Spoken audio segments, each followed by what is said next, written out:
ग्रामस्थ विरोधकांकडून राज्य सरकारवर टीका होत असताना आरोपींवर कठोर कारवाई होणार असं सरकारकडून स्पष्ट करण्यात आलं।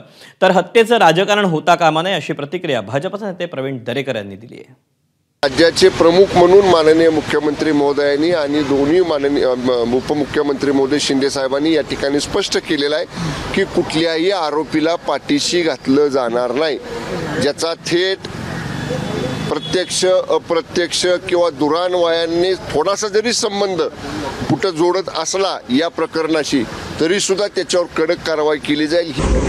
संतोष देशमुख प्रकरणी एकही आरोपी सुटणार नाही, परंतु माझी एक विनंती आहे की स्वतःच्या राजकारणासाठी किंवा आपल्या बोलवत्या धन्याला खुश करण्यासाठी या हत्येचं राजकारण कुणी करता कामा नये, होऊ नये। एबीपी माझा, उघडा डोळे बघा नीट।